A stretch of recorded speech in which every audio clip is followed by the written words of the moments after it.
শিক্ষামন্ত্রী ব্রাত্য বসু আগামীকাল যে ঘটনাটা করেছে, অবিলম্বে ব্রাত্য বসুর বিরুদ্ধে ধিক্কার জানাচ্ছি এবং সে যাতে মন্ত্রিত্ব ছেড়ে দেয় তার প্রতিবাদ জানাচ্ছি। মানুষকে ভাবা উচিত, এরপরে আর কবে ভাববেন? আপনাদের বলবো, আপনারা এগিয়ে আসুন। 26-এ আপনাদের সুযোগ আছে। আপনারা আপনাদের মতো সঠিকভাবে যারা আপনাদের সুবিধার্থে আপনাদের কথা ভাববে তাদেরকে আপনারা ভোট দেবেন। পুলিশের মতো যথাযথ চেষ্টা করে, কিন্তু পুলিশের হাত পা বাঁধা। পুলিশ তো আপনাদের জানে রুলিং পার্টির দাস। রুলিং পার্টি যেটা করবে তাদের সেটা শুনে চলতে হবে। পুলিশের এখানে কিছু করার নেই। হাড়োয়া গ্রামীণ হসপিটালে নাবালিকাকে ধর্ষণের চেষ্টা আমরা দেখেছি, সেই কারণে আমরা আজকে মাঠে নেমেছি, আজকে প্রতিবাদ জানাচ্ছি এবং এর আগেও আমরা প্রতিবাদ করেছি। পুলিশ যথেষ্ট তাদের তৎপরতা দেখিয়েছে, আসামিকে অ্যারেস্ট করেছে, অ্যারেস্ট করে কোর্টে পাঠিয়েছে এবং কোর্ট থেকে পিসি নিয়েছে। আমরা পুলিশের কাছে আবেদন করব যে আসামি যাতে যথাযথ সাজা পায় এবং আমাদের বোন যাতে যথাযথ বিচার পায়, তার পুলিশ সেইটাই আবেদন করব পুলিশের কাছে। এবং হসপিটালে যে ঘটনাটা ঘটেছে সেই ঘটনায় যাতে বাকি অভিযুক্তরা অ্যারেস্ট হয়, অবিলম্বে অ্যারেস্ট হয়, তার আবেদন জানাবো পুলিশের কাছে। আমরা আপনারা তো আজকে থানায় ডেপুটেশন জমা দিতে আসলেন, পুলিশের কেমন আচরণ? পুলিশ যথেষ্ট ভালো ব্যবহার করেছে। পুলিশ বললো যে আমাদের এখানেও জানিয়েছে, আমরা যতটা আমাদের পক্ষে সম্ভব আমরা বলবো। আপনারা একবার হসপিটাল সুপারকে জানান। আমরা পুলিশকে বলেছি, থানাতে বলেছি, সুপারকেও আমরা জানাবো। আমরা সূত্র মারফত একটা অভিযোগ পেলাম যে হাড়োয়া হসপিটালের পাশে গাঁজা এবং মদের আসর বসে। এটা অনেকদিন ধরে ঘটনা, অনেকদিন ধরে চলছে। হাড়োয়া হসপিটালের পাশে গাঁজা মদ সন্ধ্যার পর থেকে মানুষ ওখানে যেতে পারেন এবং মহিলারা সেফটি না, বাইরে থাকতে পারে না। আজকে ভিতরে থেকেও এই অবস্থা। হসপিটালের স্টাফ অব্দি আজকে একটা মহিলা হসপিটালের একটা পুরুষ স্টাফের শিকার হচ্ছে। এই ঘটনা আপনারা জানেন। পুলিশের মতো করে চেষ্টা করে, পুলিশের দোষ দেব না। আসামি অ্যারেস্ট করছে, ধরে নিয়ে চলে আসছে এখানে। আসার পর থেকে বড় বড় বাবুদের ফোন আসছে যে এটা আমার লোক, ছেড়ে দিন, এনাকে ছেড়ে দিন। তাহলে এই যদি ঘটনা হয় তাহলে এরপর থেকে আরো রেপ ধর্ষণ বেড়ে যাবে। হাড়োয়াতে হসপিটালের আশেপাশে কোনো মহিলাদের নিরাপত্তা থাকবে না। বড় বড় বাবুরা ফোন করবে, ছেড়ে দেবে। এই তো হচ্ছে। তাহলে কি এটা শাসকের ইন্ধনে হচ্ছে? অবশ্যই শাসকের ইন্ধনে হবে না। শাসকের ছেলেরাই করছে, মদ গাঁজা খাচ্ছে হসপিটালের বাইরে বসে, হসপিটালের চত্বরে। শাসকের লোকেরাই করছে, তাদের ইন্ধনে এইগুলো হচ্ছে। নাহলে ওরা হসপিটালের মধ্যে করার সাহস কি করে পায়? হসপিটাল সুপারও তাদের কিছু করতে ভয় পায়, কারণ ওরা শাসকের ছেলে বলে। সেই কারণের জন্য 2011 সাল থেকে আমি শুনতে পাচ্ছি যে টিএমসি সরকার ক্ষমতায় আসার পর থেকে হসপিটাল নাকি সুপার স্পেশালিস্ট হসপিটাল হবে, কিন্তু আশেপাশে যেসব গ্রামীণ হসপিটাল আছে সেগুলো উন্নয়ন হচ্ছে, উন্নতি হচ্ছে, বিল্ডিং হচ্ছে, বেড বাড়ছে, মেডিকেল টেস্ট হচ্ছে, যেগুলো ব্লাড টেস্ট, বিভিন্ন টেস্টের মেশিন বসছে। আমাদের হসপিটালে আর হচ্ছে না। আরো হসপিটালের টাকা আসছে, আর সেই সব টাকাগুলো আমাদের এখানকার যারা বড় বড় লিডাররা আছে সেই সব টাকাগুলো পকেটজাট করে তাদের বাড়িতে নিয়ে যাচ্ছে, তাদের উন্নয়ন করছে, তাদের ছেলেদের উন্নয়ন করছে। হসপিটালের কোনো উন্নয়ন হচ্ছে না।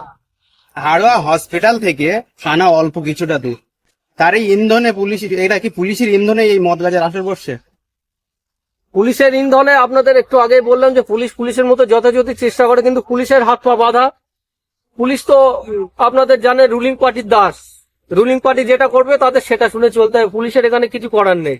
এই কিছুদিন আগে হাড়োয়া মিনাকা থানাতে, আপনারা জানেন এই ঘটনাটায়, মিনাকা থানাতে আমাদের মিনাকা থানার পাশেরই ঘটনা। ছওয়ানিতে টিএমসির নেতারা আমাদের ছেলেদের, আইএসএফ এর ছেলেদের 6 বিঘা জমি জোর করে দখল করে নেওয়ার চেষ্টা করে। তারা প্রতিরোধ করায় 10 জনকে তারা মারধর করেছে, 6 জনের মাথায় সেলাই পড়েছে এবং 4 জনের হাত পা ভেঙেছে।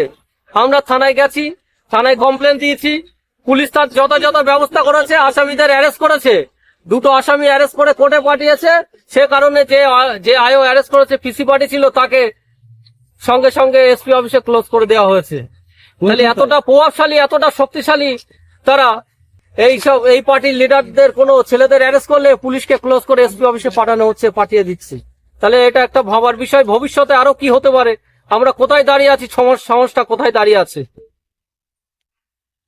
শিক্ষামন্ত্রী পার্থবাবু জনগণের উপর দিয়ে গাড়ি চালিয়ে দিয়েছেন, কি বলবেন? শিক্ষামন্ত্রী ব্রাত্য বসু আগামীকাল যে ঘটনাটা করেছে, অবিলম্বে ব্রাত্য বসুর বিরুদ্ধে ধিক্কার জানাচ্ছি এবং সে যাতে মন্ত্রিত্ব ছেড়ে দেয় তার প্রতিবাদ জানাচ্ছি। এই ধিক্কারজনক কাজ একটা স্টুডেন্টের উপর দিয়ে গাড়ি চালিয়ে যাচ্ছে, সে নিজেকে কি মনে করে? সে ভোটে জিতেছে কি উপর থেকে পড়ে ভোটে জিতে গেছে? আমার আপনার ভোটেই তো ভোটে জিতেছে। আমার আপনার ভোটে জেতার পরে আজকে এই ধরনের ব্যবহার করছে। তারা নিজেদেরকে কি মনে করছে জানি না, কিন্তু আমার মনে হয় এইসব যার নেতারা যা করছে তাদের পাটা মাটিতে রাখা উচিত। কারণ পরবর্তীতে 26-এ কিন্তু আবার ইলেকশন আছে, 26-এ বিধানসভা আছে, এটা আপনারা ভুলে যাবেন না। বিরাক্ত বসু হাড়ুয়া থেকে আমি আপনাদেরকে এটা চ্যালেঞ্জ করছি যে 26-এ আপনাদেরকে দেখে নেবো। একটা শিক্ষামন্ত্রী এরা তো স্টুডেন্টের উপরে তারা বিক্ষোভ দেখাচ্ছিল, তাদের উপর দিয়ে এইভাবে গাড়ি কিভাবে নিয়ে যেতে পারে? শিক্ষামন্ত্রী, আপনারা জানেন এই পার্টির কখন কে শিক্ষামন্ত্রী থাকে, কে কয়লা মন্ত্রী থাকে, সেটা এই পার্টির লোকই ভালো করে জানে, আমরা জানি না। কয়লা মন্ত্রী আর শিক্ষামন্ত্রী তাদের একই ব্যাপার, ওদের কোনটা শিক্ষা কোনটা কয়লা। ওদের যে এর আগে যে শিক্ষামন্ত্রী ছিল সে তো চুরির দায়ে অ্যারেস্ট হয়েছে, এখনো জেলে আছে, এখনো ছাড়া পায়নি। তাহলে ওদের আর কি বলবো? শিক্ষা চুরি হচ্ছে, মানুষকে ভাবা উচিত।